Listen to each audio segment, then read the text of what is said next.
الحمد لله رب العالمين والصلاة والسلام على نبينا محمد وعلى آله وأصحابه أجمعين ومن تبعهم بإحسان إلى يوم الدين أما بعد. محترم ناظرین، السلام علیکم ورحمۃ اللہ وبرکاتہ۔ کیا اللہ تبارک و تعالی 15 شعبان کی رات میں سماع دنیا پر نازل ہوتا ہے؟ جیسا کہ بہت سے لوگ کہتے ہیں کہ اللہ تعالیٰ سماع دنیا پر 15 شعبان کی رات میں نازل ہوتا ہے اور لوگوں کی مغفرت کر دیتا ہے۔ اس سلسلے میں جتنی بھی روایتیں آئی ہوئی ہیں سب کی سب ضعیف ہیں، منقطع ہیں، ضعیف ہیں، اس لیے ان پر عمل نہیں کیا جائے گا۔ اور اس سلسلے میں جو صحیح روایتیں ہیں اس پر عمل کرنا چاہیے۔ صحیح روایت کیا ہے کہ اللہ تبارک و تعالی ہر رات کو جب 1/3 حصہ رات کا باقی رہتا ہے تو سماع دنیا پر نازل ہوتا ہے اور پکارتا ہے، کوئی ہے توبہ کرنے والا جس کی میں توبہ قبول کروں، کوئی ہے مغفرت طلب کرنے والا اس کو میں بخش دوں۔ اس طرح سے اللہ تعالیٰ پکارتا ہے۔ اور 15 شعبان کی جو رات ہے یہ بھی اس عموم میں داخل ہے۔ جب اللہ تعالیٰ ہر رات میں نازل ہوتا ہے تو 15 شعبان کی رات میں بھی جب 1/3 حصہ باقی رہتا ہے تو سماع دنیا پر نازل ہوتا ہے۔ تو میرے بھائیوں اور دوستو، ہمیں ان حدیثوں پر عمل کرنا چاہیے جو صحیح ہیں اور ان حدیثوں کو چھوڑ دینا چاہیے جو ضعیف اور منقطع ہیں۔ بلکہ عبداللہ ابن مبارک رحمہ اللہ سے پوچھا گیا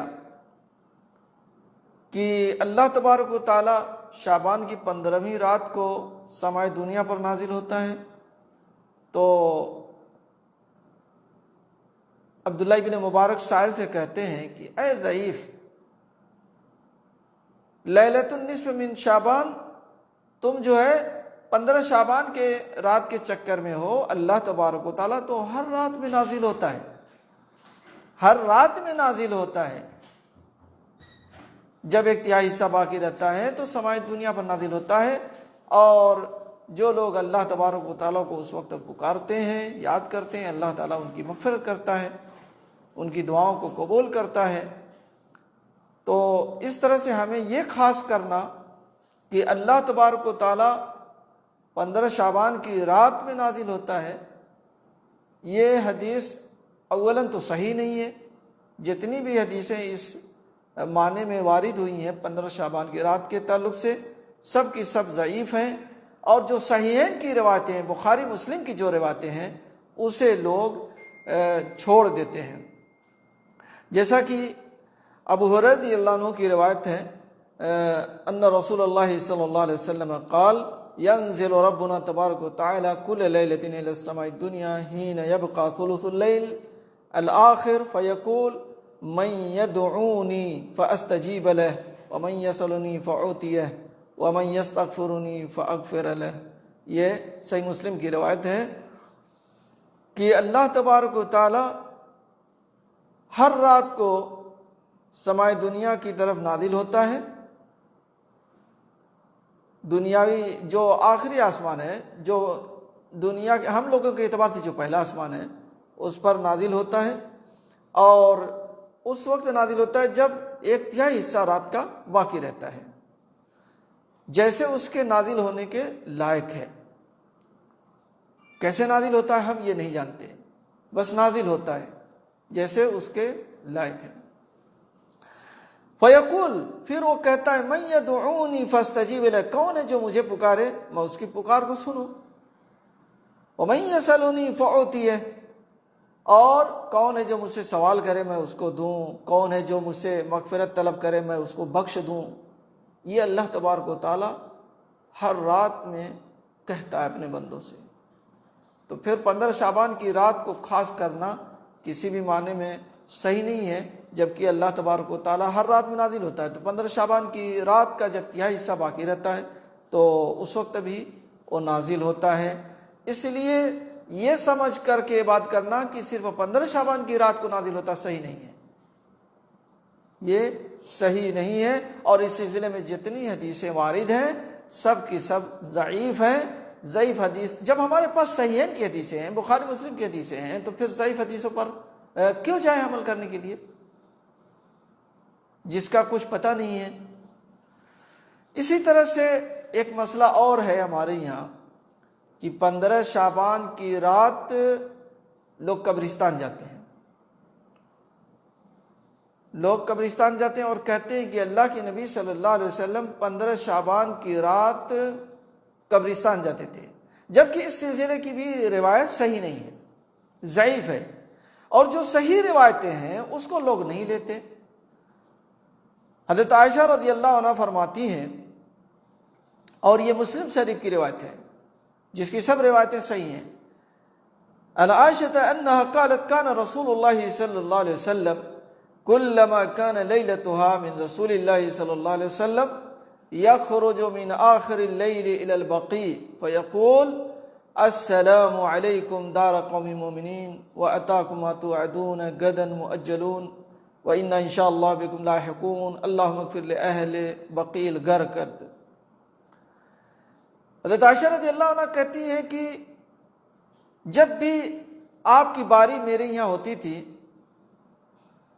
تو آپ رات کے آخری حصے میں بقیع جایا کرتے تھے، رات کے آخری حصے میں بقیع جایا کرتے تھے، اور یعنی وہی مقبرہ بقیع، قبرستان بقیع جایا کرتے تھے، اور وہاں جو دعا ہے پڑھنے کی اس کو پڑھتے تھے، السلام علیکم دار قوم مومنین واتاکم ما توعدون غدا مؤجلون وانا ان شاء اللہ بکم لاحقون اللہم اغفر لأہل بقیع الغرقد۔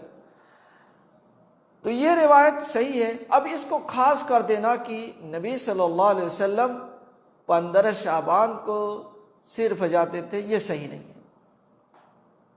آپ عموماً جاتے تھے، حضرت عائشہ کہتی ہے کہ جب بھی ہمارے یہاں آپ کی رات ہوتی تو آپ جو ہے رات کے آخری حصے میں بقیع الغرقد جایا کرتے تھے۔ تو قبرستان آپ جائیں،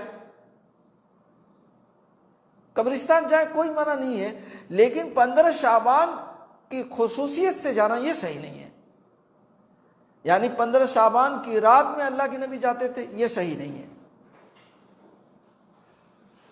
آپ جائیں قبرستان، کوئی منع نہیں ہے۔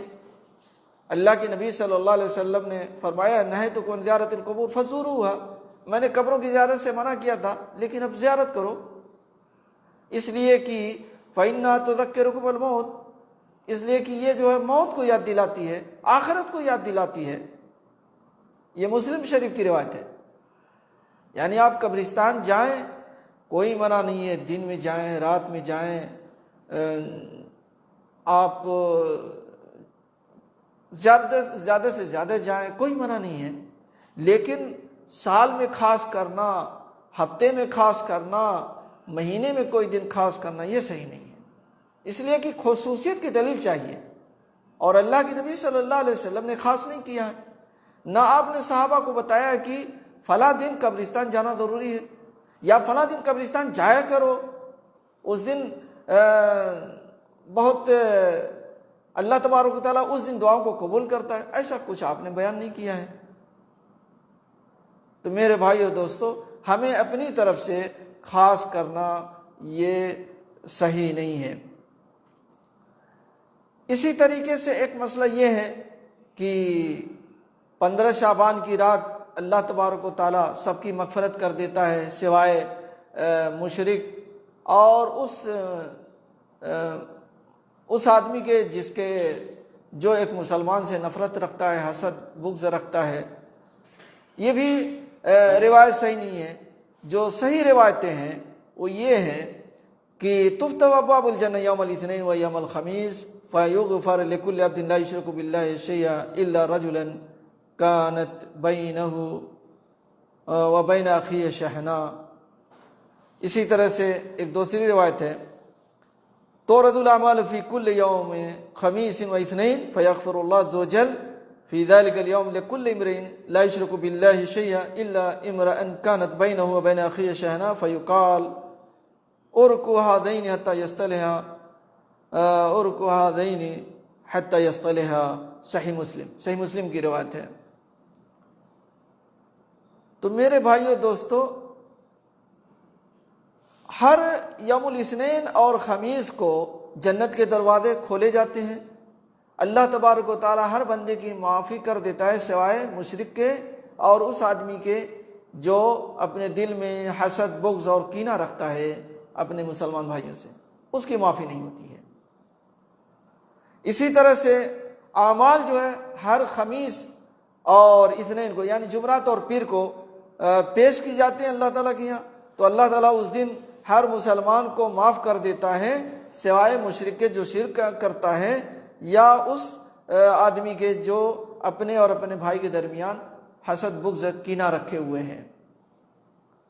تو ہم اس سے اپنے آپ کو بچائیں، اور یہ جو ہے ہر یوم الخمیس اور اثنین کو ہو رہا ہے، ہر پیر اور جمعرات کو ہو رہا ہے۔ تو صرف 15 شعبان کو خاص کرنا اور اس دن عبادت کرنا، اس رات جاگنا، یہ کہاں سے ثابت ہے؟ ان راتوں میں تو ثابت نہیں ہے کہ آپ یوم الخمیس اور یوم الاثنین یعنی پیر اور جمعرات کو آپ جو ہے پوری رات جاگیں، عبادت کریں۔ اس دن جو سنت ہے وہ یہ ہے کہ اللہ کے نبی صلی اللہ علیہ وسلم روزہ رکھا کرتے تھے، آپ روزہ رکھیں، بہتر عمل ہے۔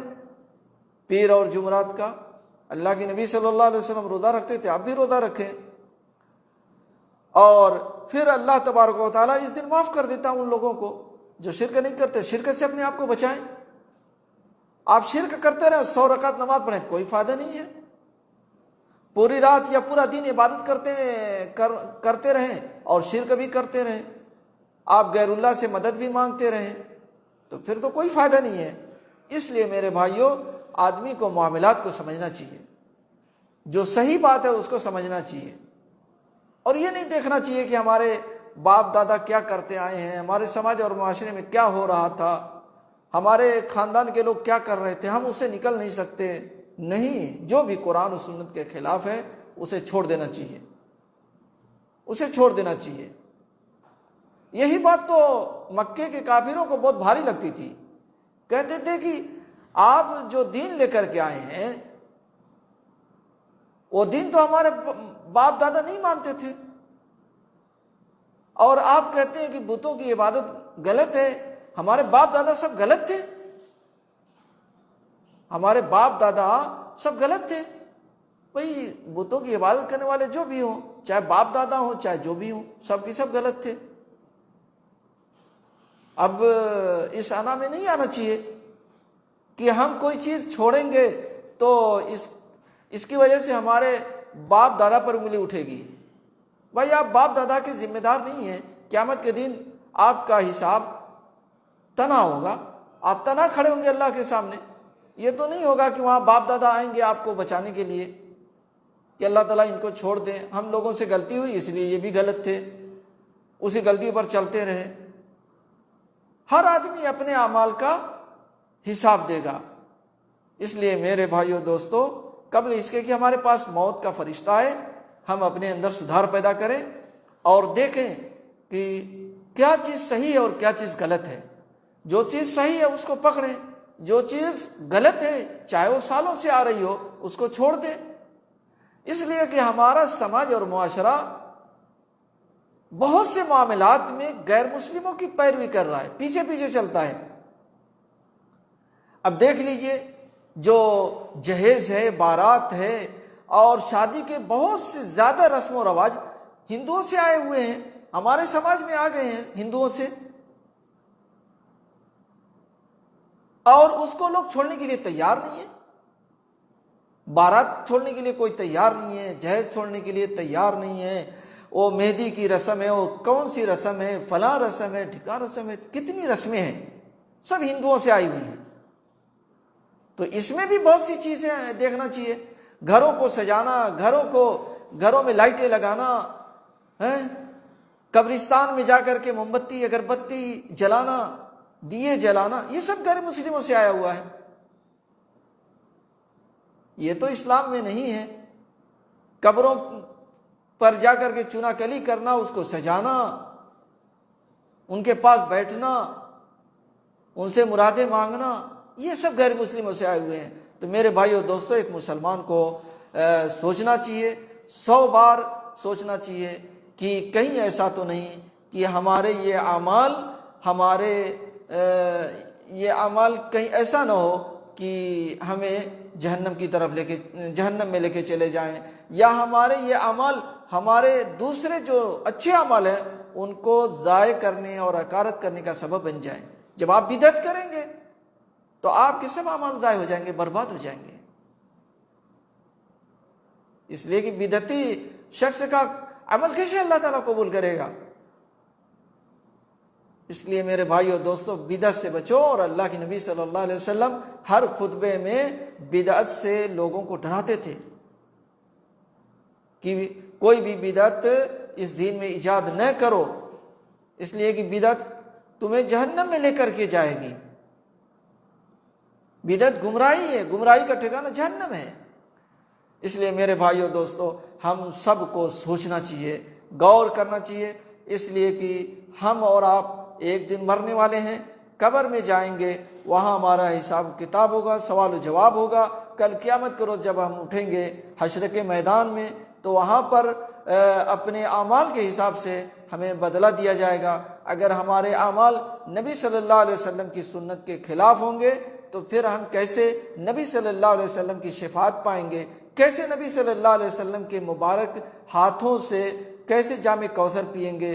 کیسے آپ کے ساتھ ہمارا جنت میں داخلہ ہوگا اگر ہم بدعتوں میں لگے رہیں گے؟ بلکہ اس دن تو اللہ کے نبی صلی اللہ علیہ وسلم بدعتیوں کو اپنے حوض سے بھگا دیں گے۔ بتائیے کتنی بڑی ناکامی ہوگی، نامرادی ہوگی کہ نبی صلی اللہ علیہ وسلم اپنے حوض کوثر سے بھگا دیں ایسے شخص کو، اور ایسے شخص کا ٹھکانہ پھر کیسے جنت ہوگا؟ اس لیے ہمیں سوچنا چاہیے، غور کرنا چاہیے، اور اپنے اعمال کا محاسبہ کرنا چاہیے، اور نبی صلی اللہ علیہ وسلم کی سنتوں پر چلنا چاہیے، اور جو حدیثیں صحیح نہیں ہیں، ضعیف ہے، موضوع ہے، متروک ہیں، میرے بھائی اور دوستوں اسے چھوڑ دینا چاہیے۔ اللہ تعالی ہم لوگوں کو سیدھے راستے پر چلنے کی توفیق عطا فرمائے، آمین۔ وآخر دعوانا الحمدللہ رب العالمین، وصلی اللہ علی نبینا محمد وعلی آلہ واصحابہ اجمعین۔